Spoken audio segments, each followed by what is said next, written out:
Welcome to the Sailor Noob podcast, where a superfan and a noob talk about the original Sailor Moon episode by episode. I'm your host, Mikan Hana, joined by my co-host. I'm the co-host, Caliban, the noob, and what a weird, strange project we've embarked on. And we're a couple of magical people ready to moon crystal power make up this episode. Sailor Noob is brought to you by a lonely little kid who just misses her parents, her home, and her and poo. Dry pants. And poo. What? And her... You stepped on my joke! And her poo! Yeah, well, I was talking about wet pants, and you're talking about poo, so I think the jokes go together, really. Yeah, all right. You know, whenever I sit down, and I have to... All right, so look, was it that good of a joke? It's a weird project, mostly because we talk about poo and urine, but also because we just set out to do this, to, like, talk about this show, an old cartoon show, but yet still, you know, kept secret in people's hearts. People feel warmly about this thing. Very warmly. And yes. then, you know, we embarked on this thing. It's going to take years to complete. And, you know, I'm not somebody who, I mean, sure, I watch new things. I watch things that I'm not familiar with. But when I watch something that I really like, I have to really engage with it. And I'm in the situation where I'm in a glass case of emotion. Like, I can't look anything up. I can't do... I have questions. There'll be no answers. They will all come in time. It's like the next 4 years of my life is like one long advent calendar, you know? And it's like, what's in the next one? And oh boy, I hope the one on the 28th is great. And then you open it up and you don't know what it is. And it's... Right. Is it going to be... I don't know, like dark chocolate covered caramel. Oh, you're just assuming it's all candy. Yeah, or sometimes is it like just be... spiders come out. It's just spiders. Okay, I was trying to pick like white chocolate. I don't know. That's white chocolate and spiders about equivalent. I'd say spiders are worse, especially if you feel like white chocolate covered spiders. Ooh, better. That's the worst. Yes. Yeah. Today we are talking about episode number 68. Chibi-Usa o Mamore. Ju Senshi no Daiki-sen in Japanese. Protect Chibi-Usa. Clash of the 10 Warriors, the English translation, and the English title, Naughty and Nice. Now that I have watched this nice episode, I know how naughty that title is. Yeah. Do they just have a box? Like, they have a shoebox full of, like, bad ideas. And then when they get stuck, get the shoebox. They must. It has nothing to do with anything. They didn't even pun something. Wait for mine. It's going to be a pun, a play on words. Well, they're just talking about the two sides, right? But, yeah.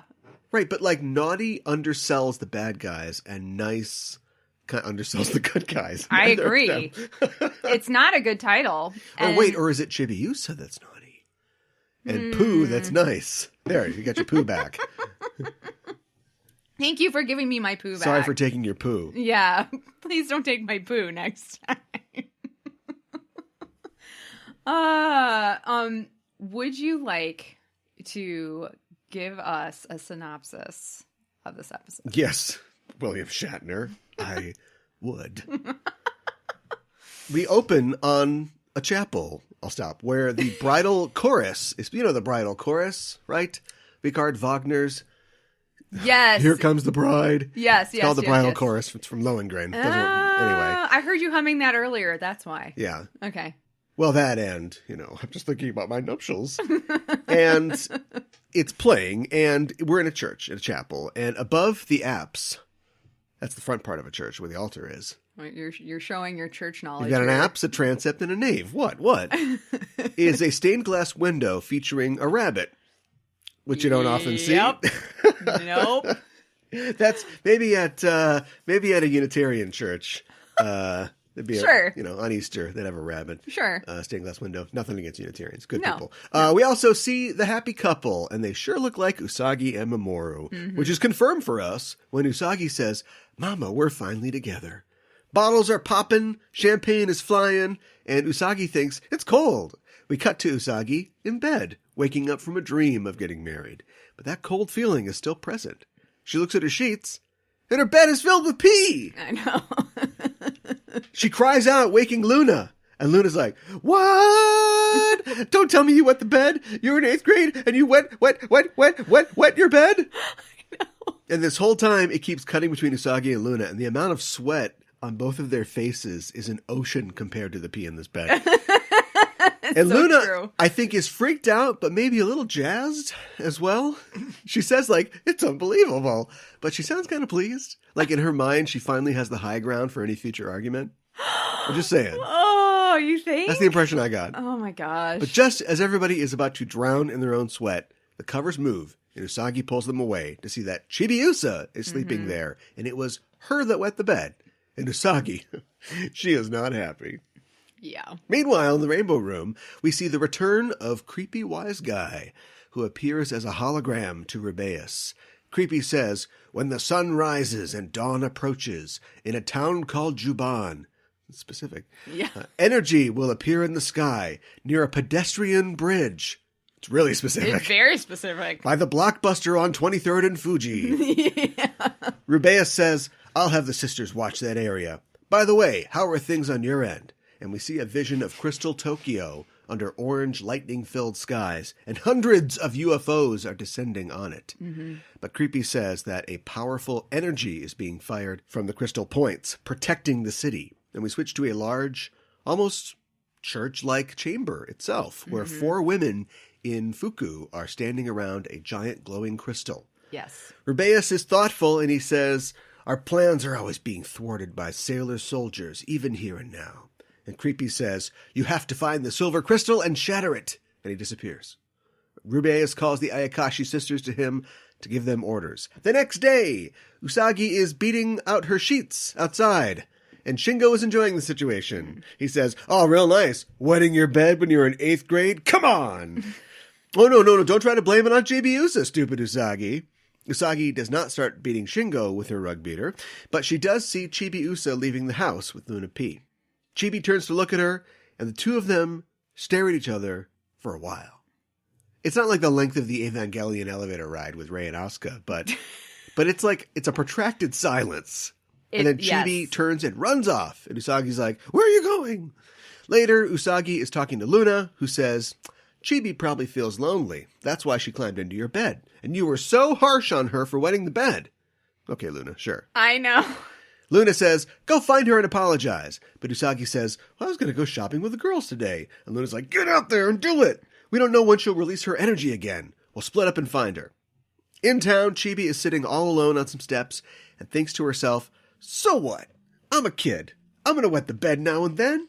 But she doesn't seem happy. No. She has a thoughtful reverie about another time where she's in an elegant room. She's in a 4-poster bed, crying. She's wet the bed again. Or before. Yeah. And her mother comes to comfort her. She's wearing an elegant dress with wings, and she comforts her. Chibi thinks, Mama and Papa, I want to come home. And she looks at the key around her neck, and she thinks, I want to go home. And she holds the key aloft, and it glows and shoots a pink energy ball that creates a swirling portal above her. She's drawn halfway up towards it until it disappears, and she's dropped back down to the ground, wondering why it didn't work. She begins to cry, and again, a huge pillar of energy blasts from her into the sky. Just then, who should show up at the bottom of these stairs to a pedestrian bridge? But Berthier, who says, oh no, are you sad, little rabbit? Chibi tries to run up the stairs, but at the top is Koan, who says, I found her first. Yeah. Clearly you didn't, says Berthier. But they both agree that whoever kills the rabbit first is the winner. Chibi's in trouble, but as Berthier breasts boobily up the stairs, Luna P rolls under her foot, and she slips and asses backwardly down the stairs.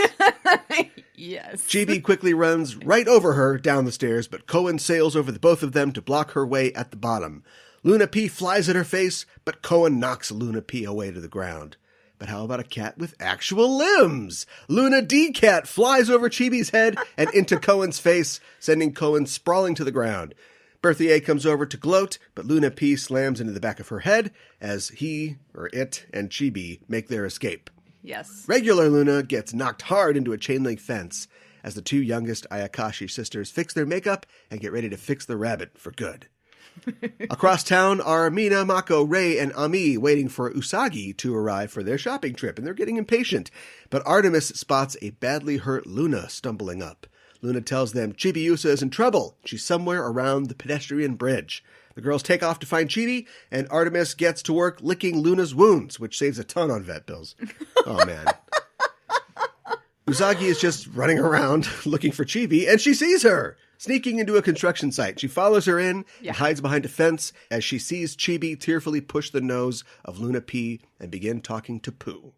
Pooh tells Chibi to be strong. She has powerful allies. Chibi's like, I don't know anybody like that. I've just got stupid Usagi and her lanky friends. Pooh says, what about the sailor Senshi? And the pronouns get a little vague here, but Chibi seems to be saying in reply that the Ayakashi are stronger. Look what they did to my mom. Yeah. Even Dad couldn't beat them. Pooh says, remember when you were very young? And we don't have time for this. No, remember when you were very young? Don't you remember the Senshi that looked after you in the future city? And we see like this tableau of little Chibi-Usa yes. with sailors Mercury, Rei, Jupiter, and Venus outside of Crystal Tokyo. Mm-hmm. Pooh says, they're fighting to defend Crystal Tokyo and the Tokyo in your time. And she signs off. Yeah. Pooh out. Goddamn Comcast customer service. Usagi thinks, whoa, what happened to this kid's mom? Yeah. But just then, a voice cries out, I found you, rabbit! And Koen appears. Usagi, very quietly, transforms where she's hiding, I guess. I know. I guess that's the only reason why she was hiding. Power makeup. Koen says, die. But Sailor Moon appears and says, evil one, picking on a little girl who came from the future city all by herself. In the name of the moon, I'll punish you. Koen says, sisters. And all four Ayakashi sisters appear and introduce themselves. They say, they all say it like in sequence too. Like they've rehearsed this. Yeah, right. So it's like one sentence, but they all get like 3 words out of a sentence. They say, we are from the 10th planet, the dark moon, the black moon, the Ayakashi sisters. Usagi grips Chibi-Usa. It's about as bad as it can be until suddenly, on your left, here comes the sailor Senshi. I know. Strolling into the construction site, and they introduce themselves. Is this a union job, this work site? No! Why are they fighting in here? I was construction workers. I was thinking, so nothing can break, and also, especially in Japan, they cover the sites. You know, they put those tarps on the scaffolding and fences, so you nobody sees what's happening, and they'll hear explosions later. But it's a secret war, kind of, a little bit. 2 groups of 4 warriors, totaling 8 warriors, stare each other down. Mm-hmm. And cue the music! It's on! Yes. Each sailor faces down their dark counterparts. Powers are flying. They blew the entire animation budget on this. Mm-hmm. It's a full-on anime smackdown! Yes. Yes! It has to be like this! And we get a song, A Guardian of Love, plays as the fight happens. And the lyrics start, my hair bursts a fire into the sky. My body is like a flame. So it's like Dragon Ball Z! Yeah. We get a little Dragon Ball Z for a treat. Sailor Moon looks on as she guards Chibi, but she suddenly is hit by little flashy balls and an explosion. As Rubeus arrives to tip the balance of power, he says, I'm Crimson Rubeus, and we're here to change the future of this city. That girl must die. And he shoots more flashy balls. Usagi tries to avoid them, but she gets her ass blown up again, barely protecting Chibi. Usagi's down, she's on Dream Street, and she thinks, as Chibi cries over her, she's precocious, she's a prankster, she's a horrid kid sometimes, but before she can finish that thought, Rubeus stands over her to finish the kill. His hand starts to glow, but Sailor Moon pulls herself to her feet, saying, I will not die so easily. I'll protect this girl. And at that, a red rose embeds itself into the ground between them. Atop a crane, for maximum style points. Tuxedo Mask proclaims, I won't tolerate anybody who threatens a young girl's life. A 10th warrior appears. Yes. Rubeus throws flashy balls at TM, but he fires back with a hail of roses that explodes the balls in midair. TM tells Sailor Moon, now! And Sailor Moon fires off an MPH, which Rubeus barely dodges, I guess. It's still totally unclear if this does anything to them, but he gets Yeah. out of the way, essentially. He calls for the Ayakashi to retreat, and our heroes are left alone on the construction site. Usagi asks Chibi, "Tell us the truth. You came from the future, right? What is the 10th planet? What is the Black Moon Clan? Your mom was captured by them?" Usagi's a pro at establishing exposition by asking questions. Chibi looks terrified. She throws herself into Sailor Moon's arms, saying, "Please save my mom." We pan up from Tokyo, and we see a strange place under a starry sky. Weird green buildings dot the metallic landscape. We see an image of creepy wise guy's hands. Not a holographic image. This is the real thing. He's there. Yeah. And he says, "Even a beautiful flower in bloom will die over time. As proud as they are, even Crystal Tokyo and the rabbit's mother will soon ... He says ... out loud. And he looks up to an image of what is unquestionably Usagi, in a jeweled crown, wearing a winged dress, her hands clasped in a prayer-like gesture. Mm-hmm. That's it. Yes. They did it again! Usagi, you did it again! You a genius! Did what again? I complained last episode about what is this show doing? We need to get back to it. And every time I do, I swear I don't look ahead. I swear I don't I really want to complain that they're not doing enough. It's totally organic. They push you, they pull you, they grab you, they push you away, they bring you back. Just when you think you're out, you're back in again. Yes, they Godfather 3 you. Yes. Yeah, it's just, it was a perfect time last week. Again, maybe we should plan it out a little better than we do, but sometimes we just kind of kick things around. But last week we were like, let's do another thing where, I talk about like the future or whatever. And it was like, if we had done it this week, it would have been worthless. Yes. Because many things are revealed this week. That is true. So tell me, what are some of your questions, other things that you're feeling or you're unsure about, or... Well, why would I have any questions? They answered them all. Oh, okay. No, I don't have questions so much as like I want to discuss the revelations. Okay. So we've kind of danced around the idea that the Ayakashi sisters, whoever they are, wherever they come from, are like dark sailors, evil leapers. Mm-hmm. If you're a Quantum Leap fan. Yeah. Which is unlikely. Aww. So, of course, there's another moon. They're from the Black Moon. Yes. Which is like, okay, yeah, you guys love that monism duality type thing, right? Mm-hmm. So, and which I seem to equate with the 10th planet. Yeah. Which I guess would just be the 9th planet. Oh. Suck it, Pluto. But, poor Pluto. But yeah, that's kind of cool. That's an alien kind of idea. Right. People don't even maybe know anymore since the demotion of Pluto, but like for years, people thought there was this 1, 2, 3, like real quick in 100 years or so discovering of these outer planets. Quick. And so people were like, where's the 10th planet? We're definitely going to find a 10th planet. Sure. And some astronomers, have theorized that the motion of the planets definitely suggests that there is some other... Pluto doesn't go the way that it's supposed to. Sure. There's got to be some other planet out there. Sure. And of course, since we've, demoted Pluto or even made that distinction, we've found plenty of other objects that are Pluto's size or bigger. So we know that there is 11, 12, 13, 14, depending on how you want to count it. And that's why scientists went, we don't want to count all those, so let's just cut Pluto off. Pluto. Yeah, and then if we find, for some reason, a very non-reflective, dark gas giant out there, I guess that'll be the next planet. But everything else is a dwarf planet.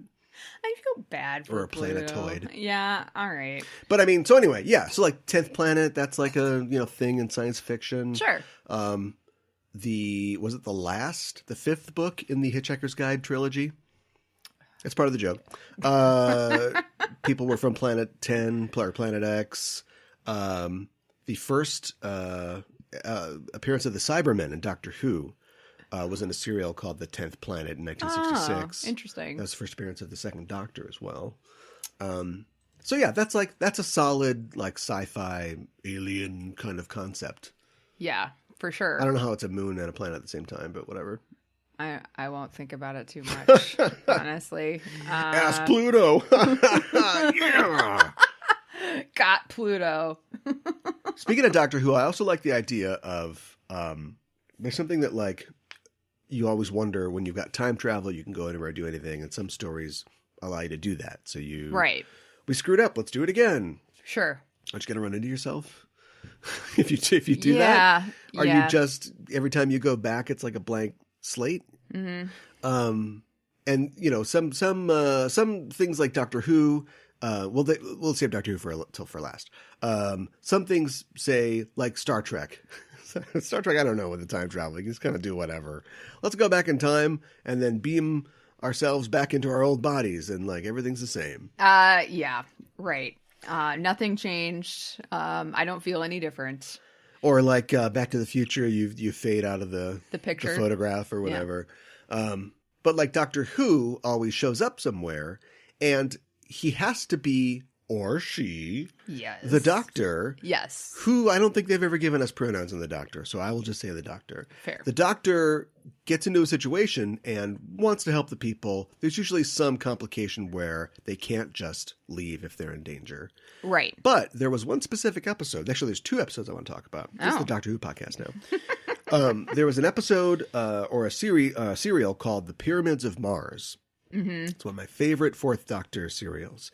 And in it, they get involved with this situation that's going on. It's complicated, as it always is. The show wears more hats than the Doctor sometimes. Or scarves. Okay. And they're up against like this ancient ghost god from Mars called Sutek. And he's causing a lot of trouble. And they're in a lot of danger. And Sarah Jane's like, Doctor, let's just go. We have a time machine. We can go anywhere. Why are we here? Let's just leave this situation. And he's like, well, we don't do that. Because we have to help people. And she's like, but we could just leave and then come back. We could go to the future and do something, or we could go even farther back. And he's like, okay, let's go. And they get in the TARDIS and they go back to Earth. They go back to London and it's destroyed. It's gone in 1979 or whenever it was. Okay. And he's like, this is the thing. We're already there. If we had just come here at this time, some other day, that would have been fine. But we're already in those events. So if we leave and never go back, this is our future now. Mm. So that's one way to do it. It's like you're sort of involved in things. Yeah. And then there's another episode of the first season of the reboot with the Ninth Doctor. Yes. Called Father's Day, where he takes, the Doctor takes Rose back. It is a he, them, then, to see her father, just to witness his death because he gets hit by a car. Yeah. A little morbid. And I think she wants to just see him or maybe just say hi to him or something like that. Yeah. And the time comes and she chickens out because it's the death of her father. Yeah. So the Doctor's like, okay, I shouldn't do this, but we can do it again. And so they just go back again and then just stand kind of farther behind the thems that are already there. Yep. Yep. Because that's a good idea. Yeah. You think that the Doctor would have like me sense or something like that. Am I here again? But this time she sees, she runs out and like pushes her father out of the way of the car. Yeah. And so the thems that were already there immediately disappear. And the Doctor's like, oh no, this is bad. We just screwed up really bad. Yeah. And then the entire episode is them having to escape like the horrible paradox that they've caused.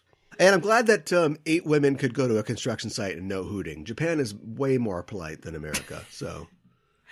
Yes, certifiably way more polite. Did you want to talk about the song? Yes. The song is called Ai no Senshi, or Soldier of Love. And you know, I remember this is the song when I was younger. This is a banger. It's pretty dang good. I actually think that my friend who introduced me to Sailor Moon put this on a mix for me. Oh yeah. Yeah. So because it's burned into my brain. But I really, really, really like this song. Anyways, the lyrics were written by Rui Sarazawa, who wrote the lyrics on the ending theme, Maiden's Policy. Oh, sure. And it was composed, and the song was composed and arranged by Nobuhiko Kashihara, who is the composer and composed and arranged several songs for Sailor Moon, none of which we have seen featured in the series just yet. Okay. But But it was also performed by Yoko Ishida, and she was the same singer who sings Maiden's Policy as well. Okay. So, and then you touched upon some of the lyrics. Yeah. Which, I honestly, I think that it's, pretty dang great. As I thought, it is I who must do this by my own hand. I will crush evil into defeat. That's right. Until then, I must persevere. Awaken now, soldier of blue. But what? I don't know. I think that's poo. You're right. But by the end of the song, it's not just talking about one soldier. It's talking about everybody. Come on, it is we who must do this. We will show them the pure hearts that girls have. Whatever we do and everything, we must persevere, vowing in our hearts, soldiers of love. So, I don't know. I think it's pretty amazing. And the As I thought, I must take care of this. That's all well and good. But yes, we want to talk about the Deke song. Yeah, so in the Deke dub, you're just on your seat with anticipation. You heard me vibrating? Yes. Is that Cal? The song that plays while they fight is called She's Got the Power. She's got the touch. Yes, which has an exclamation point at the end of it. The song title does, which I also remember because I think I mentioned before I had the Deke dub, like at least album of dubbed songs, the first one that came out. Yeah. And just listening to it, I mean, it's sung by a guy, which is an interesting choice for this song. Yes. It's about She's Got the Power. It's sung by Stan Bush. The guy that did You Got the Touch. The same guy? From the Transformers movie, yeah. I didn't know it was the same guy. Got the love, you got it all. You make your hair look like meatballs, you're a winner. Meow, meow. Oh my God. It's the same guy. This is why they picked him. Yes, they were because like, we need the Transformer Deke must have had like a little extra money laying around because, this one was shorter than other ones. Oh, that's right. Oh yeah, we cut the sea dinosaur one, so we've got a little extra cash. We need something to really sell that this is a huge moment. Let's think rockin' song, cartoon, rewind maybe 7 or 8 years. Right. The Transformers, what's Stan Bush up to? And Stan Bush, I know you don't know that name. There's no reason you would have. He's just like not even a mid-level. He's like a C-level like rock guy. I don't mean to like impugn his talent. No, he's just not somebody who ever really rose to any heights. But he did the You Got the Touch Transformers song, which I think a lot of people know. And this. And on his box set, it's his quote unquote greatest hits. But like number 1 and number 2 are these two songs. Oh my God. Yeah. Shut up. Yeah, much like, You Got the Touch endured because of kids from my generation, basically, liking the Transformers movies. Kids from the next generation. A lot of people remember this song. I do like this song. I think if I had to choose, I probably would pick the Japanese version, but I like this song too. It's a lot of fun. It's ridiculous. I mean, the guitar licks, and then like I think like before it even starts, there's like this guttural and it's just like, well, it's very similar to You Got the Touch. It is. It's almost like he's like, she's got the touch. Yeah, we don't want to talk about touch and 14-year-old girls. Right. She's got the power. Perfect. I know. So it's like, it's not as good as You've Got the Touch. Correct. It has a similar energy to it, but it feels incomplete. If they had only given her the touch and the power, sadly, she's only got the power. But yeah, it's good. I mean, let's see here. A crash of thunder, a brilliant flash of light. The battle has begun, and only one will win the fight. Danger in the air, destroying everything in sight. The time has come to right the wrong. With prison power might, she's got the power. Okay, I won't. Yeah. That's all I'll sing, but I mean, I do remember it. I looked and I couldn't tell. I didn't find a music video, but I wish they'd done a music video for it the way they did for You Got the Touch, because the You Got the Touch video is clips from the movie, and then even then, 48-year-old Stan Bush just superimposed over it, going yeah, and then it's he's using his guitar and he's blocking lasers and That so if sounds they had amazing. just done that with Usagi and Ami walking around and this old guy following him around. In fact, I think I'm gonna make that now. That sounds amazing. And you could have, with his guitar, he could be blocking the Ayakashi sisters' powers.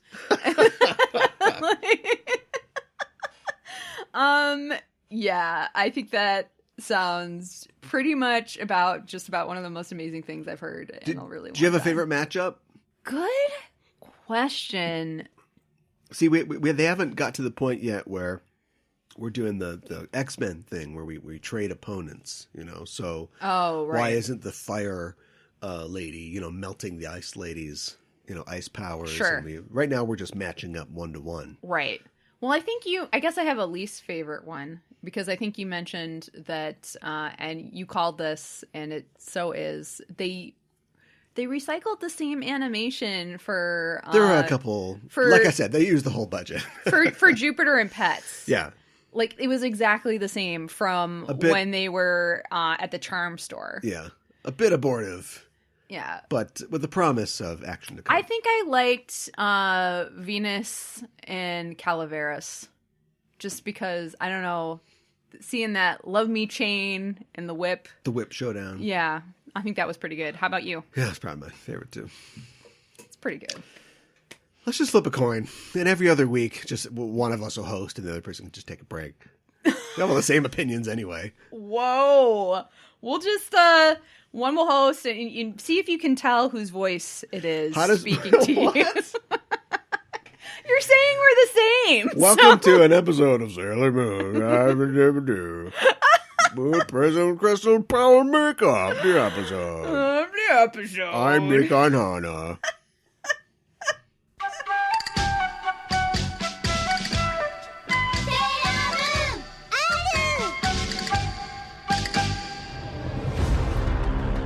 So Caliban, you finally show your face. Just in time for me to blow it off. It's fitting you chose to hide in this abandoned movie theater, Mikan Hana, because for you, the show's over. Big talk, but soon you'll be as dead as all the well-loved celebrities we lost this year. When I'm done, they'll be cleaning you off the walls like COVID-19. Wait, where's your face mask? I thought we were going to fight outside. Oh, come on! I mean, if the murder hornets aren't out there still. Take this. You want to watch HBO Max on my phone? I'll start cooking some beans in this old boot. Just Enough Trope. News, reviews, and apocalyptic views every Monday on the Just Enough Trope Network. Won't the 5G kill us? Shh.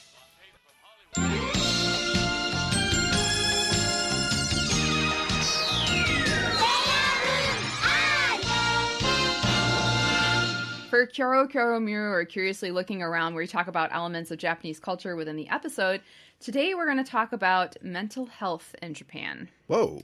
Yeah. So I guess I do want to just put a little bit of a trigger warning out there for everybody as we...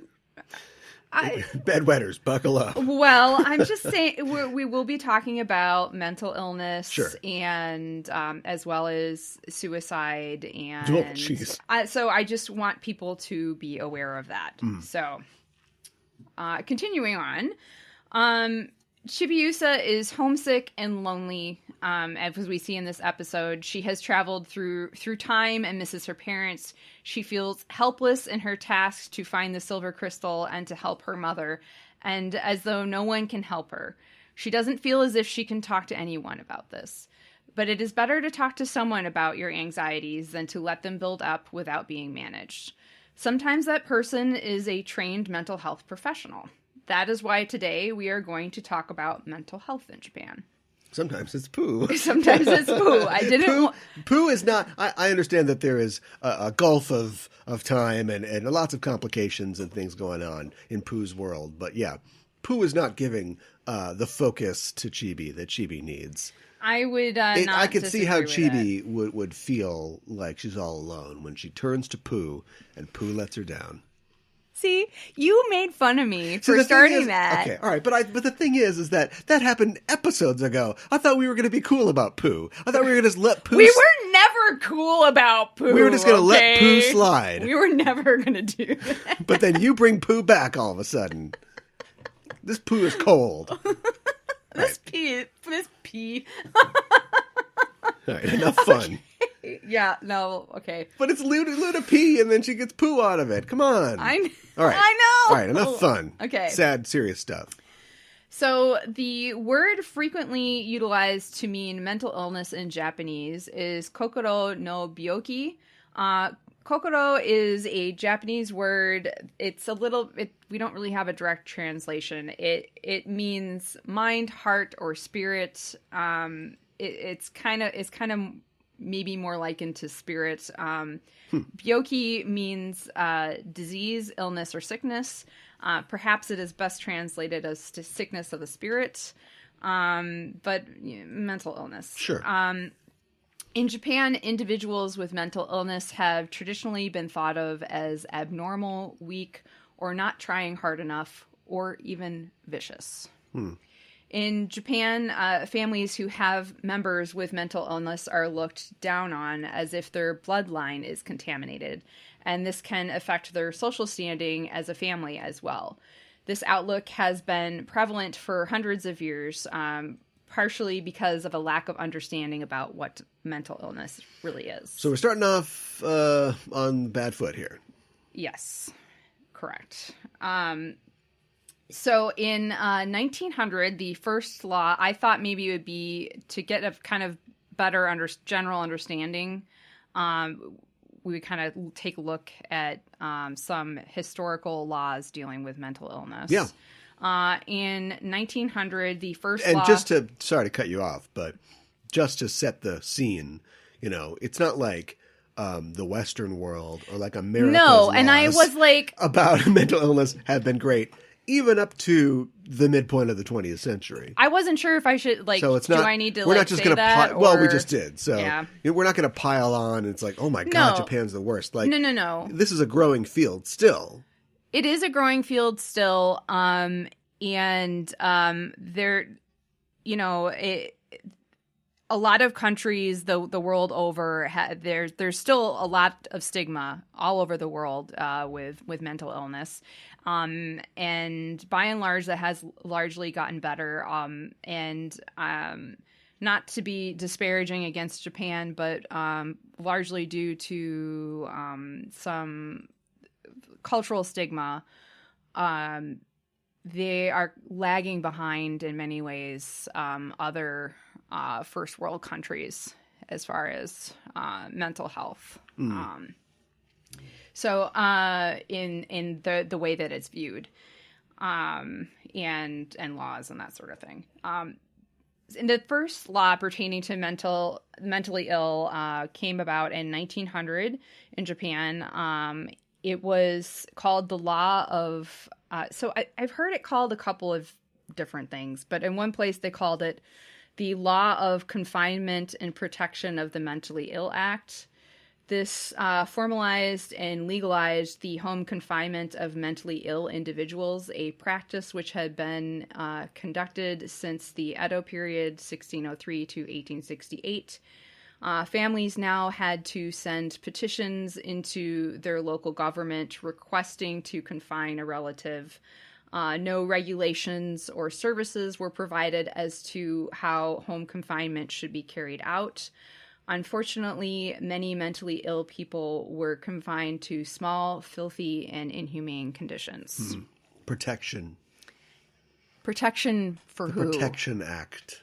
Yes. We're protecting the families, is what we're protecting. Well, I just feel like it's good to know that East, West, the process or the practice of naming something the opposite of what it is in government is a global phenomenon. That's true. The Ministry of Defense Yeah. is going to make war on everybody. Yep. Yeah. Right. Exactly. No, that's what's going on here. In 1950, the Mental Hygiene Act was passed and home confinement became illegal. The main caregivers of the mentally ill were no longer their families, but psychiatrists and the rest of the caregivers at mental institutions. Bringing mentally ill relatives to the hospital for inpatient care became the popular solution. Unfortunately, patient rights and care were still not thought of as the most important function of these institutions. The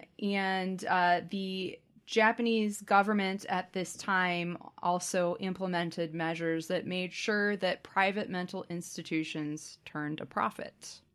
Oh, yeah, okay, sure, right. That's, yeah, all right. Yeah.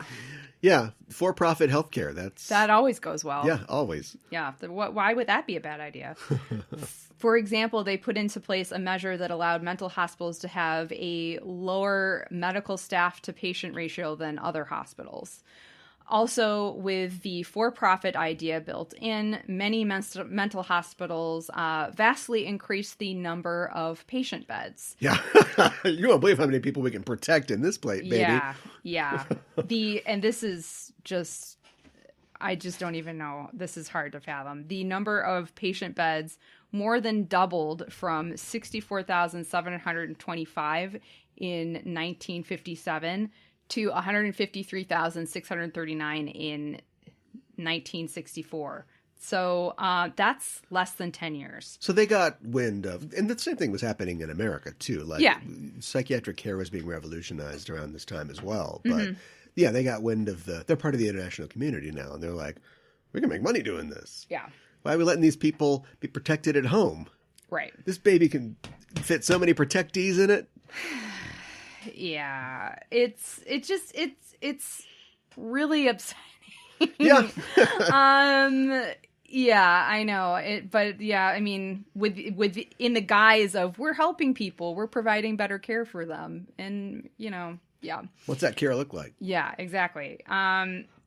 It should be mentioned that although the Mental Hygiene Act was passed supposedly to help mental health patients, it was probably more likely passed so families and society would have a place to put mental health patients. The act also allowed for involuntary confinement and, quote, social hospitalization, which is the exceedingly long-term hospitalization of mental health patients whose conditions are stable. So basically who no longer need to be hospitalized. In September of 2020, this is maybe an extreme case, but I don't know. Tokyo Ito, 69, filed a lawsuit against the central government of Japan requesting 33 million yen, which is $318,000 US in damages for being denied discharge over the years. Tokyo Ito 69? Is that a Twitch streamer? No. His co-defendant, Fukushima 420, was... So his name is Tokyo Ito, and he's 69. That's his age. Oh, okay. Sorry. That's... Okay, you have to... Tokyo Ito, 69. That's how you say that. Fair enough. And I say nice. Continue. To kind of keep the jokes coming. All right. Keep the jokes coming. Yes. Ito was diagnosed with schizophrenia when he was 16 and placed into a Tokyo hospital in 1968. He was finally released in October of 2012 after spending over 4 decades in various mental health hospitals. Wow. And he, according to him, stabilized a lot, like somewhere in the, early mid 70s, if not sooner. Yeah. And I don't understand how this works, but he was trying to be like the model patient so he would get discharged, but they just weren't discharging him. And there was like the frustrating thing, I don't know like what it was like exactly, but there was no discussion about like, what is the plan for discharge? What are we gonna? They just and this sort of thing happens a lot, or was happening a lot. And he just was released in 2012, and a large reason why he was released. The hospital he was in was in Fukushima, and the tsunami in 2011 displaced him. He got moved to a different facility. They observed him there for a while, and the doctor there was like, "You seem pretty stable." After he was there for a while, would you like to be released? And he was kind of like, what? Okay, write that down. Yeah. That's a script. That's a screenplay. Yeah, I know, right? Right? Yeah. It's like Cuckoo's Nest meets Girl Interrupted meets The Terminal.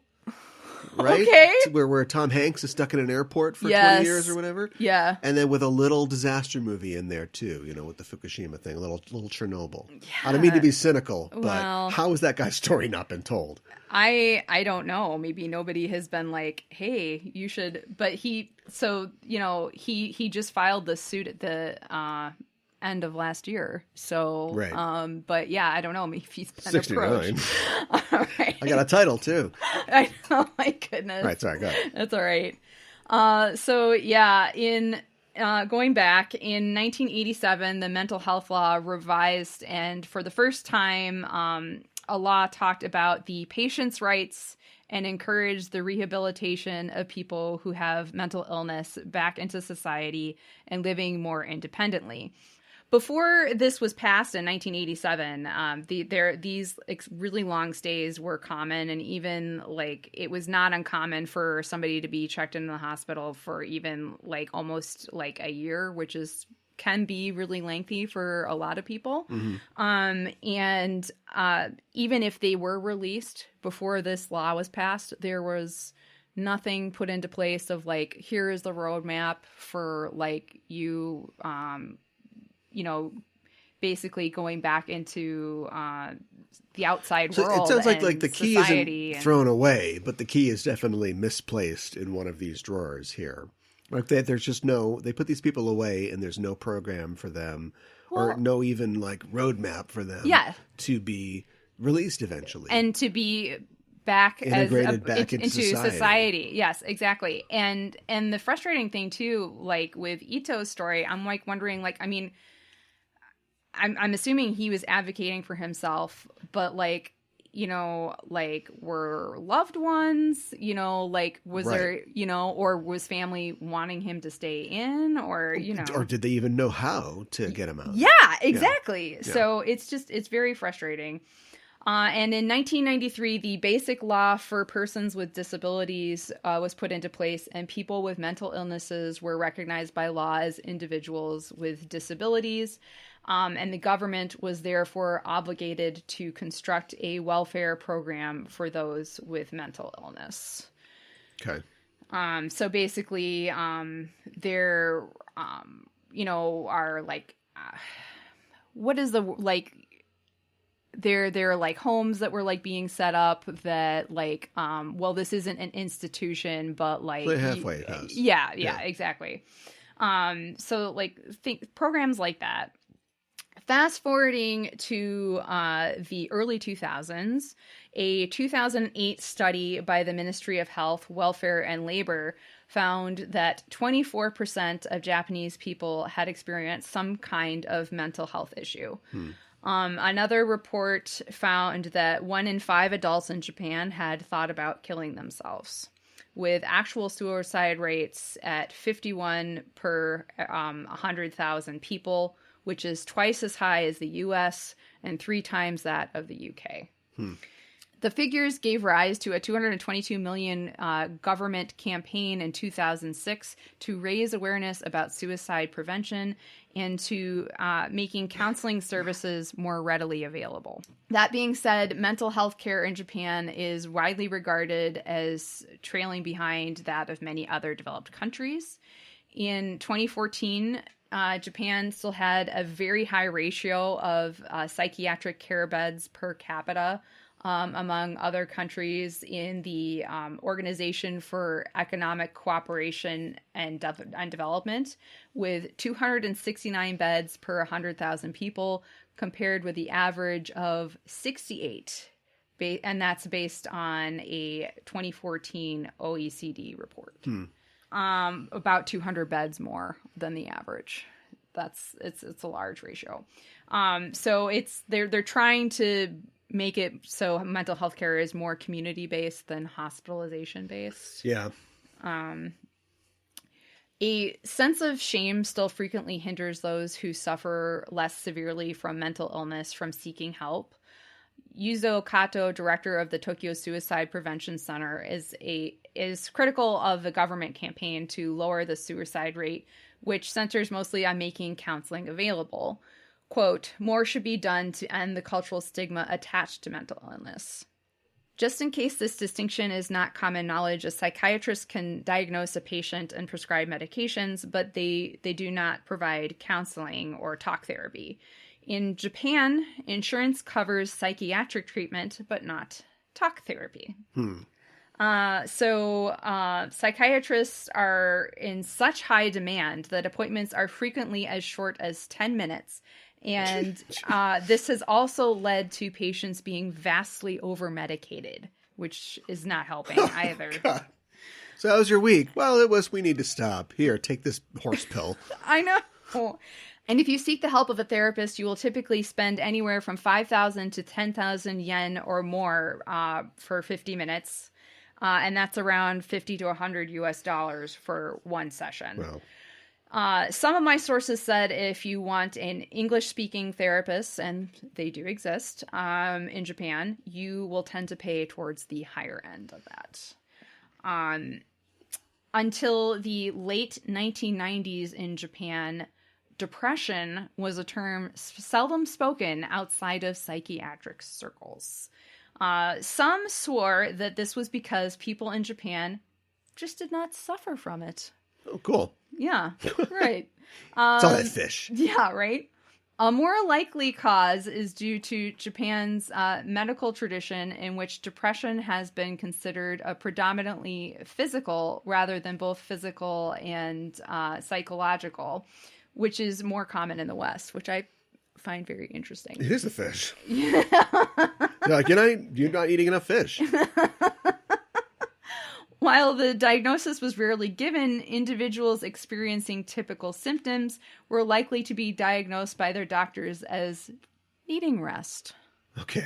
Well, I mean, that's not wrong. It doesn't go very far. No, right. Exactly. It's just a start, maybe. This made Japan such a substandard market for antidepressants that the makers of Prozac almost abandoned it. Huh. That all changed. Well, wait, I thought that they were giving out a lot of drugs. They are now. Oh, okay. That all changed at the end of the 20th century, thanks largely to a memorable marketing campaign commissioned by a Japanese drug firm. The campaign essentially rebranded depression, or utsobyo, as kokoro-no-kaze, a cold of the spirit. And the ad featured a Japanese person being followed around by a cloud. Probably. But it was a lot cuter than the clouds in American commercials. Probably. This could happen to anyone. And drugs could treat it. Thanks, Prozac! Well, I don't totally hate it. I mean, commercials are, look, unmedicated depression is bad news. And, you got to sell medication to people. You're going to do that through a commercial. So, so I don't hate it. But you're going to tell me more, and then I'm probably going to hate it. Well, the number of people diagnosed with a mood disorder in Japan doubled in just 4 years as the market for antidepressants rapidly grew. In 2006, the market was valued at 6 times that it had been just 8 years prior, which is massive. And there was a movie where a Japanese guy played the Jake Gyllenhaal character, and a Japanese Anne Hathaway. I actually wouldn't be surprised. Who's if the there was Japanese Oliver Platt? That's what I need to know. I don't even. Okay. I don't. Continue. I don't know. It became somewhat common for celebrities to confess that they had experienced depression. Kokoro-no-kaze was not just tolerable; it was even somewhat stylish. Jeez. I mean, I do hate it. I was right. I guess let me elaborate on that a little bit. I watched. I think that you can get some good mental health help in Japan if you won't get covered by insurance, but I've seen some YouTubers talk about their experience in Japan, and some of them seem like they're getting really great help, which I think is a good thing. But some of the things that they are some people have talked about, I swear, like, people have, I guess, criticized them for, like, talking about it, like, that they're, and I don't know if this is a cultural thing to Japan. I've never, but people were criticizing them as being attention seeking, and also just saying that they had a mental illness because they wanted to be cool or, fashionable, which is just, it's really hard for me to wrap my head around. That's how we got here in the first place. I know. Right? I know. So but I mean, something else that was positive that came out about this is there were some court cases that were brought about because of cases of depression. The family of Ichiro Oshima took his employer, Dentsu, which is Japan's largest advertising agency, to court after he killed himself following months of heavy overtime. And there were, this brought a lot of attention to the fact that, depression could be caused by one's circumstances, as well as, it's not, as including overwork. And I think that was, maybe people didn't really have that connection before that case. That would be a good connection to make. Yeah, especially in Japan. Japan's culture. Yes, exactly. And since 2015, Japan has brought in workplace stress checks. It's a questionnaire that covers causes and symptoms of stress, and it's assessed by doctors and nurses and leads to medical care who need it. And this is mandatory for companies that have more than 50 staff members. Okay. And smaller businesses are encouraged to do it, but it's not required. So I mean, there's that, but so it's maybe it's baby steps. But I think this is a really difficult topic to find a lot of information on, because I think that there is still a lot of stigma against mental illness in Japan. And the thing that I could find the most information on was actually depression and suicide. So I don't know. And it's a little disheartening that even with the push to lower the suicide rate, that insurance doesn't cover talk therapy, which could, probably really help you talk to somebody about what you're going through. Yeah, I mean, it's a big part of therapy. It is a huge part of therapy. Yeah, I get the feeling that the Japanese aren't not a high percentage of oversharers. No.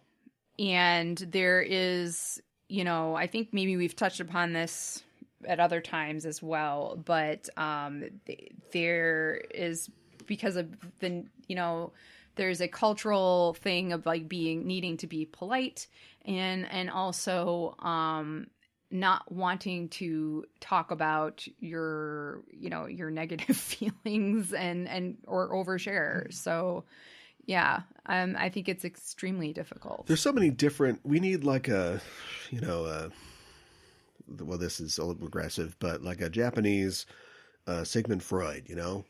Sometimes an eel is just an eel, and Yeah. or something, because like there's just so many different approaches to Yeah. mental health care and to True. psychiatry that you'd think that there's got to be something that would work with their cultural reticence. Yeah. Right. Like there needs to be a psychiatrist. Fill out this form, you don't have to say it out loud, or I don't know, you know what I mean? Yeah. Or just maybe digital care or something like that. If you're not comfortable sure. laying on a couch and saying something, I am me or something like that. Well, even that's better than nothing. And there are suicide hotlines and that sort of thing too. But yeah, just that's at an extreme. Anti-suicide vending machines, Okay. and they're very right. ingenuous over there. Yeah, but that is a good point. Like, you would think maybe there would be a psychologist who just kind of was like, well, how can we get people to change the way that they look at mental health and how they approach it. I was at a talk, a webinar or something like that recently, and somebody explained something and I was like, that just makes sense to me, and it's like, why don't we do that? But typically we kind of tend to think of like, our physical health, like maybe we do, maybe we don't, on like maybe a spectrum, like this is how I feel today, or but we don't really think about our mental health as like on a spectrum. It's like, it's only a problem if there's a problem, Right. We don't Yeah. rate, where am I at today? Oh, I'm just having a bad day. Or is this, everything is going wrong day. I got fired. I broke up with my significant other, everything is going wrong. Or is it just like, I cannot get out of bed today? Where does it fall? And it's like, why don't we think of our mental health as a spectrum? And it's like, we don't think about it until like we're not, there's an issue. Like, Yeah, right. So Yeah. yeah. Like, there's a fire. Let's Right. put the fire out. Right. But not, why don't we move all these oily rags away from these Yeah. cans of gasoline? Right. Exactly. Yeah. And so I think the world over, we need a better view of mental health and a better approach to it. Yeah. Agreed. Itadakimasu with Usagi. What did Usagi eat in this episode? Nothing. There's no food in this episode. No time to eat. I ain't got time to eat.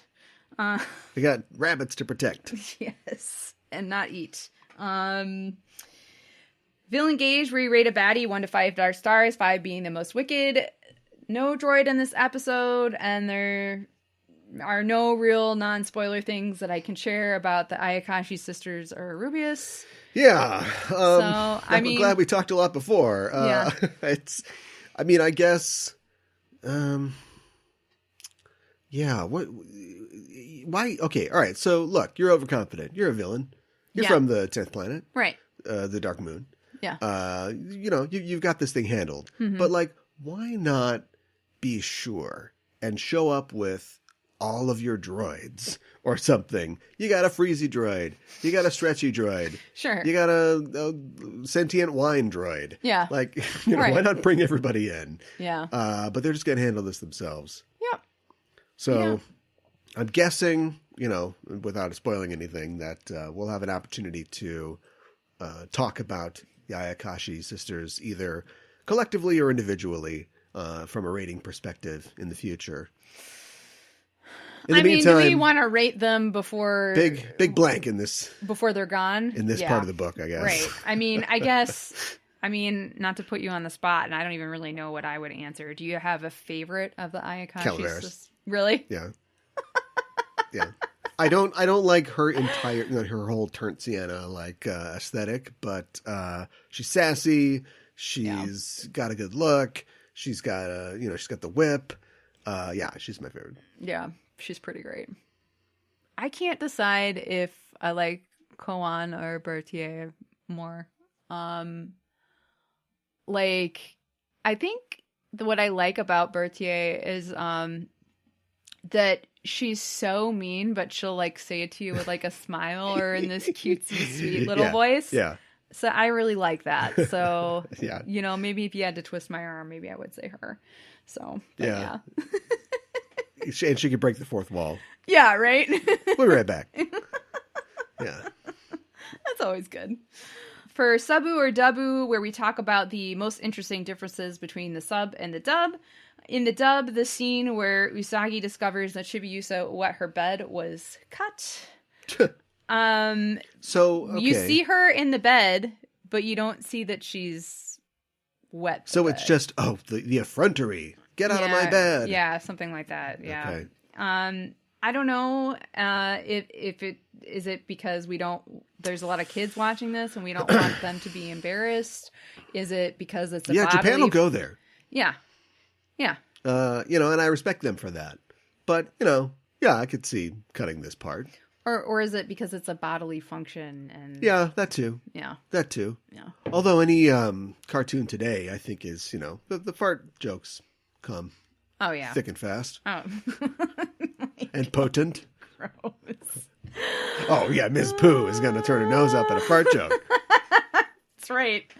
Still though, I mean that's, it's it's what we're talking about. It's how we got into talking about depression and mental health and stuff like that. Look, we started a conversation, or the show did, based off of what they presented. And Deke wants nothing to do with that. No. I'm trying to think, because is Usagi beating the sheets, or is she beating her futon mattress? Either one. Yeah. Could be either one. Yeah. I couldn't tell the thickness. I know. I don't know if is that an effective cleaning technique? I mean, you're drying it. I guess. That's not why you beat a rug. You beat a rug to get like bits of stuff out of it, right? Yes. Yeah. I don't know. Maybe, well, actually, she's not a cleaning professional. Well, that's true, She is just a kid who's like, well, I can't have mom do this. And dad doesn't exist anymore. All right. Never gonna let it go. Never gonna let it go. Oh my god.